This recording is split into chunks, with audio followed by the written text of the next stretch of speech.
Buongiorno. Parla inglese? Sì, certo, of course I do. You look a little suspicious. I think I recognize those shoes.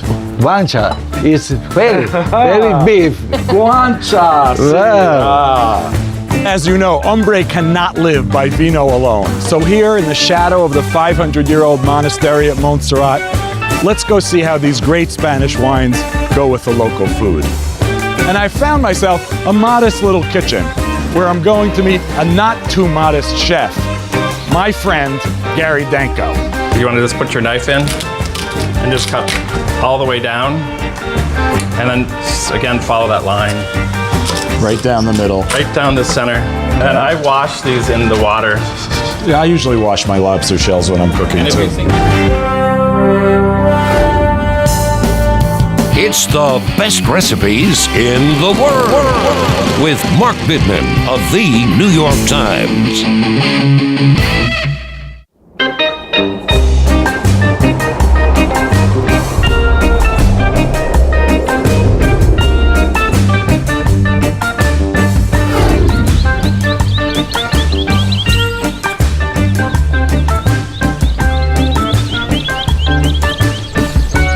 I'm in wine country, the beautiful Brunello vineyards of Montalcino in Tuscany.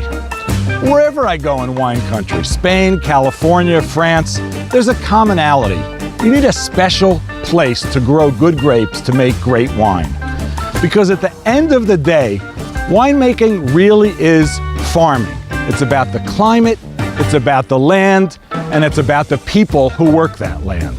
The fact is, it takes a tremendous amount of labor and a lot of love to make great wine. Take this gentleman here, for example. Buongiorno, come stai? Bene, buongiorno, come va? Bene. Buongiorno. Parla inglese? Sì, certo, of course I do. You look a little suspicious. I think I recognize those shoes. They are very distinguished, aren't they? Oh. Wait a minute. The shoes, the face. You're no vineyard worker, you're Mario Batali. It's true. What are you doing here? I'm having a really good time out here in my little canopy management session. How about you? What are you managing? A beautiful Brunello wine made out of Sangiovese. Wait, Brunello is made out of Sangiovese? Absolutely. So Brunello is the name of the wine and Sangiovese is the grape, or do I have this wrong? You have it exactly right. Okay, we've got Sangiovese making Brunello, yes, and Sangiovese making Chianti. Exactly. And the difference between those two? Well, there's a bigger clone is the one that they make the Brunello out of, and the smaller one's the one they make the Chianti out of. But they also mix other grapes, including white varieties, into making Chianti. What kind of food is best to be eaten with these kind of wines? I mean, these are not the biggest reds in the world, right? Well, the Brunello can be among the biggest reds in the world, and that's just got this giant refined deliciousness that goes with robust flavors like the grilled steaks or the grilled game, or rustic, not refined, delicate pastas, but pastas with a little oomph behind them, and that's what makes them so good, and that also makes them work really well with the wines. So we're talking about boar and duck and some of the other things, rabbit, that you think of when you think of Tuscany. Right, wild game and not cooked to accentuate the kind of delicateness. All this talk of Sangiovese, Brunello, boar, duck, pasta, it's kind of making me hungry. I'm ready for a snack. Can I say andiamo mangiare? Andiamo mangiare. Okay, after you. There was a time when wine country was essentially unimproved and undervalued farmland. Now it's worth a fortune, especially in these vineyards of Tuscany, where you can stay right on the property in a boutique hotel adjacent to the 11th century Castello Banfi and eat in a Michelin-starred restaurant. You clean up very nice, I must say. Well, thank you very wonderful. much. Thank you. It's nice to be in an informal place, but a sort of semi-formal or quite formal setting. I would say this is quite formal for Tuscany, wouldn't you? Tuscany. And how long have places like this been in Tuscany, where you'd find one-star Michelin and above? I think this kind of area now, this Montalcino, this whole Brunello world, is something that's changing a lot very quickly. Yeah. So, for good or for bad, you'll find cheeses that aren't from the zone. You'll find pastas or meats that aren't from the zone, and yet served in a kind of a traditional way. So it's kind of an interesting crossover. For a purist, it would be a disaster. For someone like me who doesn't see the boxes, only the 4 walls or the 8 walls, then it's pretty good. There's not a lot of purist stuff anywhere anyway, so... Well, let's try some Sauvignon Blanc from Tuscany. Exactly. Cheers. Speaking of purists. See, now you can smell a little Tuscany in there. It's not so bad. This is Wow. gorgeous. E cos'è? Sono delle tagliatelle accompagnate con un ragù di carne e zucchine. Tagliatelle beef zucchini. See, very pretty. Is it a play on the old straw and hay thing? Hey, there you go. Pasta's cooked right. The sauce is light. I think one of the big issues that I find in a lot of the fake Italian Tuscan places is they do over sauce, and this is perfectly sauced. This should be sauced like a salad. This has kind of a polished feel that wouldn't fall into my rustic Tuscan, but this tastes good. I like it. I like it also. I was ready for a little red. Yes.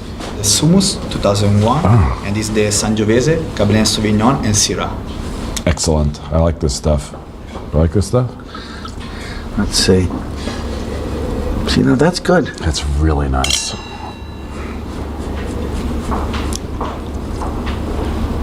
That's that good heady Syrah. And Sangiovese is a good blender. That's what I really like about it. Sangiovese makes for really great wines that have a softness that those Bordeaux-y wines with all those other cepages never. Takes years to get to them that I want to drink them, and the whole idea of buying something for 30 years, it's like making a reservation a month in advance.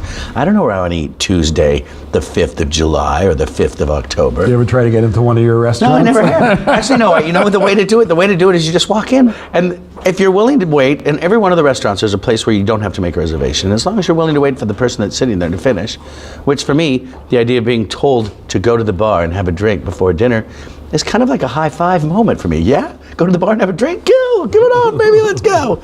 So I'm happy to do that. Yes, this is the fillet of beef with the potato puree. Did you ask the chef if you could do that? I never asked the chef. We're in Tuscany. I don't know about the gratinato. It's pretty though. It is.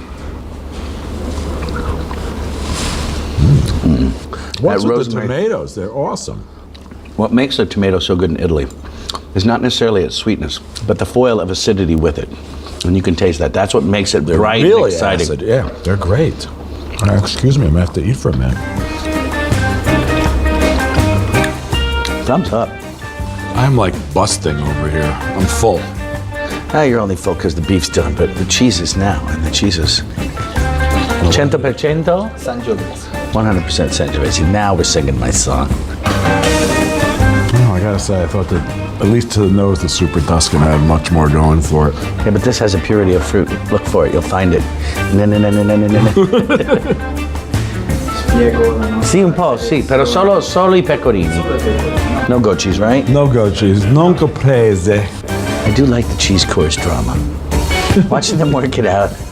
Knowing what a pain it is to maintain a good cheese board. I like the cheese course, but I actually like it when a restaurant says, Here's the this cheese is we the have. great cheese. Right. Eat it, you know? This is the best cheese we could find today, or the Right. two best we could find Right. today. Cellar temp, nice. I could settle in with that. The grappa's good. The grappa is delicious. Easy, buddy, you're driving. Not far, though. The next morning, Mario slept in, but I was up early and on the go, and drove through villages and vineyards to the quintessential Tuscan hilltop town of Montalcino. Used as a location for countless films, Montalcino is synonymous with Brunello. On the outskirts of Montalcino, overlooking the wide-open Tuscan countryside, is Bucon di Vino. It's a family restaurant where wine plays into almost all of the dishes on the menu, and where Father Mario Fiorani and his daughter Alessandra showed me a country version of braised beef.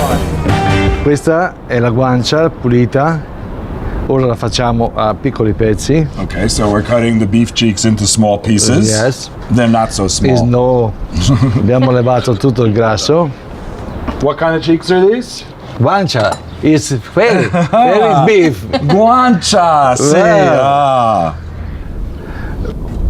Is from Brunello, un vino molto strong, molto buono. Wine stronger for the A strong big, wine, big a wine. full-bodied wine. wine, Yes. like Marilyn Monroe, Yes. full-bodied.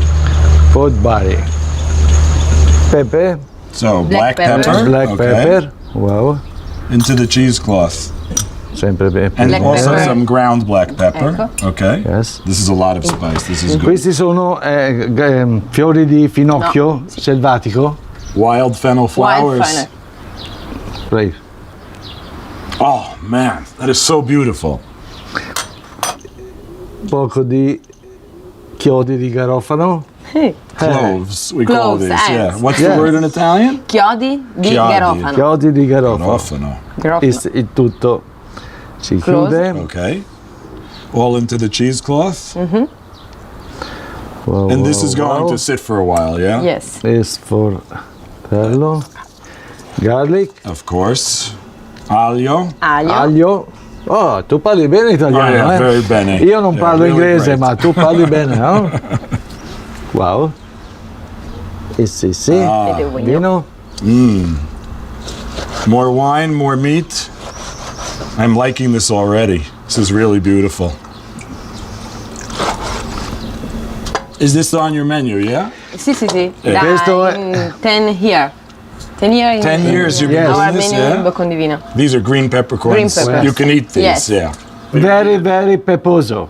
Very, Very peposo. Ecco, che poca. Salsa balsamica, Okay. it's like balsamic vinegar, but it's from Tuscany, Etrusca, It's very, very expensive. very expensive. Yeah. Local grapes. Io ho trovato questo nuovo. This is a very Italian ingredient.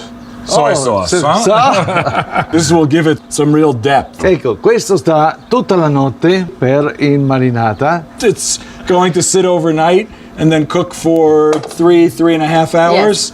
Slow fire. It's slow food, no speedy. Yeah, this Not is slow fast. food, not fast. So it's been 3 hours. Ok. Wow, it's good. Look how much Ready. it's so small. It shrunk so small, much, yes. yeah? Oh yeah, it's falling apart. Look at that. Totally soft. I want to taste the sauce. Oh, it's so deep. There's so much going on in there. And lots of pepper. Pepper, Yeah, too lots much of pepper. pepper. Yeah, it's great. Alessandro, you serve this with Purè di ceci. puree di ceci, chickpea Chickpea puree. puree. Okay. Con aglio, garlic, Garlic, of course. oil, Oil, and rosmarino, rosemary. rosemary. And we cooked. Cuciniamo con il brodo, See? Ok. And brodo too. brodo too, e poi lo frulliamo. Brodo di pollo? Brodo di verdura, no, vegetale. Ah, a vegetable broth. Sì, sì. Okay. Very Ok? nice. 3 canals of Thank you. ceci. Ceci. The color, The what color. you can see, is so beautiful. I Ok. love the way the green peppercorns look. Prendi un po' di finocchio, Ah, a little of the wild fennel. Come on. Per How guarnire. do you say it? finocchio. Finocchio Ok, from your garden. ok? E un po' di olio. Of course, a little olive oil. And some more pepper or no? No, amore. That has enough? Basta. Finish pepper. That's it? Okay, so. I love chewing on the peppercorns, you know? Yeah. It's very, very peppery. Yeah. Yes. 2 or 3 kinds of pepper, really good red wine, garlic with the chickpeas, cook it forever. This is a very, very cheeky recipe. Thank you both. Thank you. Grazie. Grazie. That Italian wines have come a long way from Chianti and straw bottles is old news. The new kid on the block is Spanish wine, which has long been the equal of those from elsewhere in Europe and have now been discovered in America. I'm in the Penedès, Spain's beautiful wine growing region just south of Barcelona. As you can see, vines are in full bloom, but the grapes are little teeny things right now. It's early in the season. You may not know the Penedès, but you know its great sparkling wine, Cava. The Spanish wines are very, very hot in the States right now. Some, like Priorat, is being made in a new style that we're seeing progressive winemakers use all over the world, where the fruit is accentuated much more than the aging or the wood. And this is a really good thing. But as you know, Umbre cannot live by vino alone. So here in the shadow of the 500-year-old monastery at Montserrat, let's go see how these great Spanish wines go with the local food. We're going to eat Catalan food. We call this bull Like blanc. bull? This is head cheese, right? Tongue and brains and ears Yeah. and whatever, yes. and this is the typical butifarra catalana, Catalan sausage. Catalan sausage. Okay.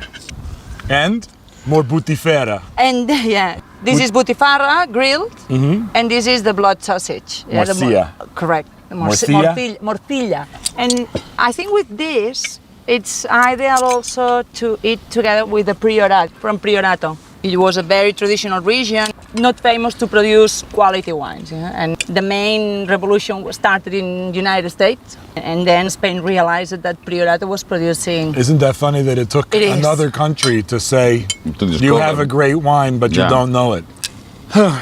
Fabulous meal. I need some dessert.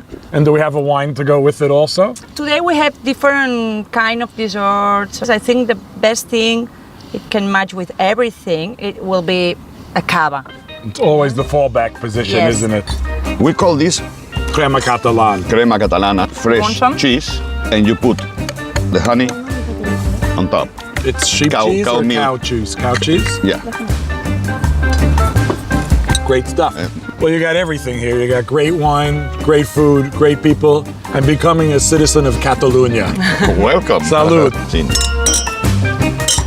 Thank you. Thank Thanks to you. you. Halfway around the world in Northern California, the great tradition of winemaking and wine drinking continues.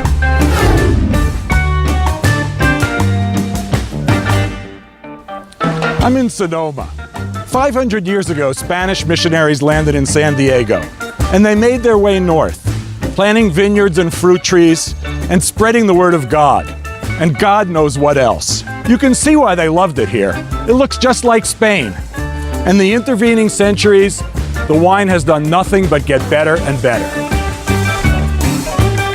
30 years ago, in one valley over, here in Napa, Robert Mondavi held a tasting that conclusively proved that American wines were the equal of any in the world. And the rest is history. So I've come here to the CIA, not that CIA, folks, the Culinary Institute of America, to do some wine country cooking. And I found myself a modest little kitchen where I'm going to meet a not too modest chef, my friend, Gary Danko. What kind of top secret recipe you have for us today, baby? Well, actually, this is not a local product, but a very well-loved product in America, Maine lobster. I know, Mark, I'm gonna refine it more than you want to. You just wanna cook it and eat it. No, I want you to do whatever you want to do, Gary. So basically, we're gonna have to parboil this for 4 minutes. And what that does is help the meat move away from the shell and makes it a lot easier to clean. So he's gonna just go in there and he's gonna drown very quickly. And then we're gonna plunge him into the ice bath. So What kind of recipe are we doing with him? an emulsion sauce, cooking with white wine. Oh, great. We're using A Puy puik. Fouissé. Puy Fouissé is a Chardonnay from Burgundy. It's a really good Chardonnay. It's not the top white Burgundy, but it's getting up there. There's some affinity there that's really magical, and I think it's because Chardonnay has a kind of buttery quality. It has a to it. butteriness, and people always say oh, it's not a typical Chardonnay. Well, there's no such thing as a typical Chardonnay anymore because every winemaker has its own style. So if you get a really oaky Chardonnay, best to eat it with a grilled steak. Yeah, that can kill a lobster. So basically, I'm going to check my lobster. I think you're about there. You've seen the keratones have taken action, and then we're just going to put it into an ice bath. And this The is gonna, keratones, which means the pigments in carrots and also in lobster. That's where you get that beautiful, lovely flavor here. So this is just going to chill for about 4 minutes. You want to make sure it's deep chilled, and then we're going to start on the sauce. I have some clam juice in here. Did you shuck clams and take the juice out of them? Steamed clams. Again, we're going to put in about a half a cup of clam juice, half a cup of wine, Okay. and then our lovely aromatics, some shallots. We're going to bring that to a boil, and then we're going to let it simmer down to about half that amount. Right. While the sauce is going, we'll split our lobster. I think it's ready. Let me it's cold at the center. Okay. So the easiest way is just to take the lobster and pull it backwards like this and get rid of the claws. Right. And then to cut this, I just lay this out, and then you can see there's a line here, right here. You want to just put your knife in and just cut all the way down, and then just, again, follow that line. Right down the middle. Right down the center. And so you can see all of the lobster. It's not quite cooked yet. So what I do is I take everything apart here. I'm just going to pull these shells off. like this. And I wash these in the water. Yeah, I usually wash my lobster shells when I'm cooking And if too. you think I'm retentive, I'm going to make a little manicuring of the lobster because I'm going to put the meat back in here. Why would anyone think that this was anything out of the ordinary? And then most people will take a knife and whack it. For the home cook, again, I like to just use a pair of scissors rather than getting lobster all over the ceiling, all over the floor, all over your cupboards. Shirt, yep. I just cut on either side of this. This I like. And it's just a little neater as far as, and then you take out, this one got a little bit shredded, but what we're gonna do is just put it here. You really are doing all the work that those of us who usually eat lobsters do ourselves. That's why and much neater. That's why you come to the restaurant too. It is why we come to the restaurant. Here's what you're gonna eat basically. Already, this is so beautiful. So you can prep this and get it ready. I have one in here that I just put on here. And then we're gonna roast them whenever we're ready, so. Because they're not fully cooked. Correct. So if you wanna put those in the oven, I will finish my sauce very quickly. So you can see it's very glazy here, and so it's ready to go. I'm gonna just put a little bit of cream in here again, and then start whisking this. And you wanna bring it back up to a boil. So clam juice or fish stock, white wine, cream, shallots, butter. And then we're gonna just put some fresh tarragon in it. So then we're gonna be ready. So we're just gonna strain this. So You're just straining out what? Just the the salads? shallots. You can leave them in there if you little want. milk solids, whatever? Just the shallots, basically. Okay. It looks like silken now. It's like silken, exactly. So refined. So opposite of the way I cook. I'm gonna put a little bit of corn in here. This has just been blanched and cut off the cob. And then we're gonna put in some favas. You wanna add these at the last because the green will turn sort of brown on you, so. They're cooked also? Yeah, these were just blanched. And then we're just gonna add a little bit of chopped tarragon right here, so. Tarragon, Chardonnay, lobster, classic combination. It's classic. Okay, Mark, I think it's time to get the lobsters. It's been 7 minutes. All right, I'm on my way. Gorgeous. So how are they? Quite firm. Beautiful, okay. My little secret Your secret weapon? is, rather than just putting it on the plate, is that we put a little potato puree on the plate before, and this holds. This is not a culinary device, but an architectural Well, device? it's an edible. It has form and function, Mark. So, so basically, we're just going to put these here, and if we wanted to put the other lobster like this, That's really nice. and then our sauce is ready. So put a little bit of the garnish here.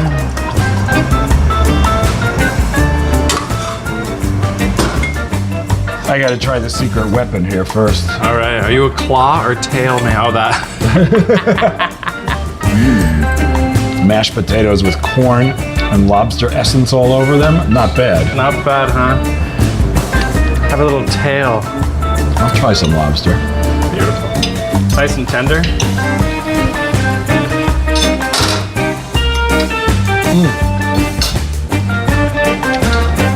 G-Man, you are the man. Biddy, you're the man.